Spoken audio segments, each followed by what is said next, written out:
itu dari kata-kata syahadat. Tasyahhud.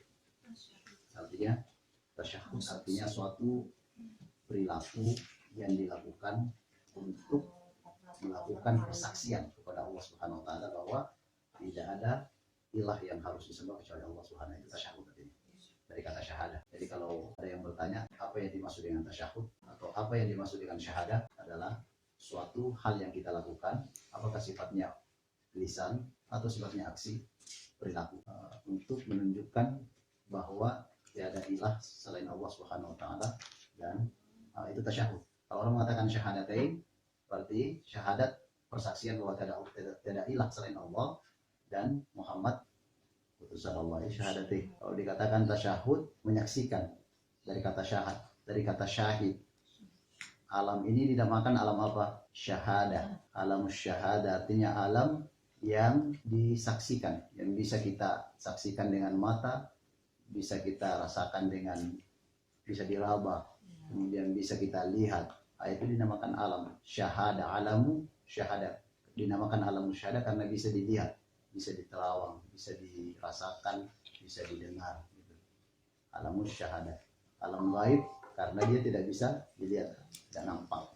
Nah, ini berarti inti dari tasyahud itu adalah yaitu asyhadu an la ilaha illallah wa asyhadu anna muhammadar rasulullah. Saya bersaksi, emang ibu-ibunya saksikan Allah gitu. Saksikan? Ya. Saksikan dengan apa? Menyaksikan itu berarti dengan bisa dengan mata, bisa dengan rasa, bisa dengan telinga. Nah, dengan apa ibu-ibu saksikan Allah? Dengan rasa juga. Rasa ya. Berarti dia tidak nampak tapi ada. Ya, berarti jadi rasa. Orang kalau mengatakan asyhadu an la ilaha illallah kemudian yang dirasa, berarti yang erat hubungannya dengan tasyahud itu adalah rasa. Merasakan Allah itu ada. Ya, rasa berarti. Rasa yang ketika kita mengatakan asyhadu Allah berarti yang dirasakan, jangan merasakan sesuatu kecuali Allah. Ketika mengucapkan asyhadu an la ilaha illallah asyhadu anna muhammadar rasulullah. Kalau yang dirasakan, yang diingat, dapurnya yang diingat, tas cantiknya yang diingat, itu menduakan Allah namanya. Ya, menduakan Allah. Asyhadu an la, pada titik pengucapan asyhadu an la ilaha illallah, Syafi'i mengatakan bahwa ketika mengucapkan asyhadu an la ilaha illallah itu telunjuk di ada yang dari awal sudah mengangkat. Setiap ketemu dengan Allah digerakin. Ada yang ketika mengucapkan asyhadu an la ilaha illallah naik. Asyhadu la ilaha illallah asyhadu anna muhammadar rasulullah. Yang bersaksi di sini bukan mata, bukan telinga, tapi rasa. Tapi orang yang sebenar-benarnya yang ada dalam diri kita. Saya mau nanya ibu-ibu nih, pernah nggak terjadi di ibu-ibu nih? Misalkan dalam hati itu selalu ada dua opsi. Maksud saya dua, seakan ada orang di dalam jiwa kita. Maksud saya ketika ingin melakukan sesuatu ada yang mengatakan jangan. Bukan bisikan dalam hati. Kalau bisikan berarti ke telinga ya. Tapi dia dalam rasa yang kita. Ada yang memotivasi kita bahwa itu jangan dilakukan. Iya, selalu ada juga. Nah, itu harus dilatih. Karena itu namanya nafsun. Itu jiwa yang sebenarnya, itu orang yang sebenarnya casing yang kita pakai, badan yang kita pakai, apa yang nampak itu bukan yang sebenarnya orang. Wajah ibu yang cantik, itu semuanya casing. Tapi yang sebenarnya adalah yang dalam hati. Dan yang di dalam hati itu tidak pernah bohong. Kadang-kadang orang mengatakan hati nurani. Bahasa orang-orang sufi mengatakan sufi. Nafsun itu selalu ketika ingin melakukan suatu hal yang kira-kira tidak sesuai dengan koridor yang ditentukan oleh agama, jiwa itu mengatakan jangan. Pada itu, jadi manusia itu ada dua, ada unsur jasmania, ada unsur rohania. Di dalam roh itu ada namanya nafsun. Jadi tidak semua, coba lihat, orang gila itu punya ruh kan, punya ruh. Tapi dia tidak punya jiwa, tidak punya nafs. Kalau diperhatikan Al-Quran selalu mengatakan, memberikan perintah kepada nafsun. Ya iya Tuhan nafsu mutmainnah, ya kan? Kadang-kadang juga diperintah itu jiwa, bukan ruh. Jadi di dalam ruh itu ada jiwa, dan jiwa itu adalah amanah Allah. Ketika jiwa ini Ketika nafs ini diberikan amanah kepada gunung, gunung kan saya nggak mampu. Akhirnya fahamalahul insan, kemudian manusia mengambil amanah itu dari Allah Subhanahu wa taala. Itu namakan nafsun, jiwa. Di dalam ruh ada nafs, di dalam nafs itu ada sir, ada rahasia, ada posisi yang tempat bersemayamnya Allah. Nah, yang itu harus dilatih. Coba duduk sejenak di atas sejadah, berpikir, ya, keluarkan. Kadang ada orang yang bisa ngajak ngobrol dengan jiwa yang ada dalam nafs, yang ada dalam jiwanya, dalam ruhnya. Dipisahkan, keluar, kemudian ngobrol. Seakan-akan keluar, jadi bisa ngobrol. Nah, itu yang sudah mencapai level tinggi. Itu nggak pernah bohong, nggak pernah salah, karena itu adalah fitrah. Itu fitrah manusia yang sebenar-benarnya. Kalau kita yang ruh dengan jasmani, masih bisa ke kiri ke kanan. Tapi kalau sudah nafsun, nggak mungkin. Insya Allah nggak pernah salah, karena dia dari Allah.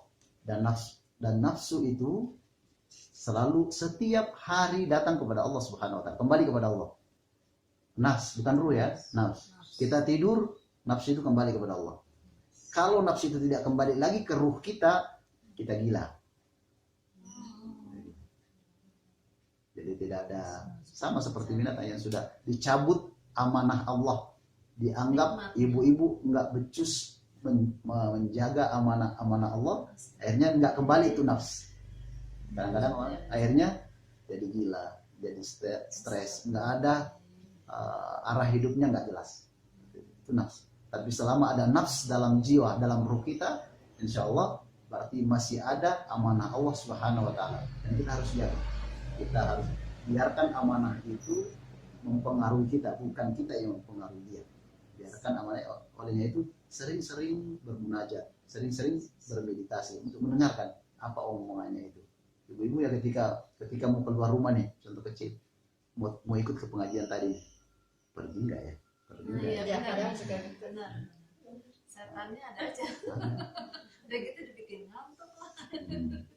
Kalau kayak gini Pak Ustadz, kayak misalkan dalam hati kita kan, wah minyak ini pasti jatuh gitu. Tapi kalau diinjak, nah dalam hati kita ada yang ngomong minyak ini jatuh gitu. Tapi sama kita kesini gini teh refleks diinjak, jatuh bener. Nah kayak gitu enggak?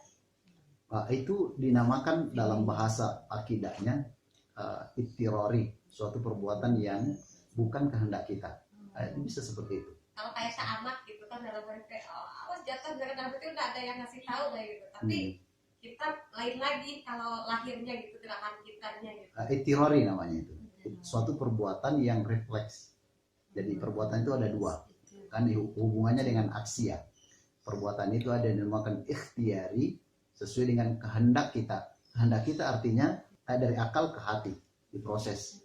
Orang yang selalu mengandalkan akalnya, tidak dikelola dulu, tidak dimanage di hati, perilakunya biasa serampangan, perilakunya biasa tidak bisa dikontrol, perilakunya akhirnya kadang-kadang kita suka marah-marah sama suami, kita suka marah-marah ke anak, kita suka marah karena tidak dikontrol sama hati.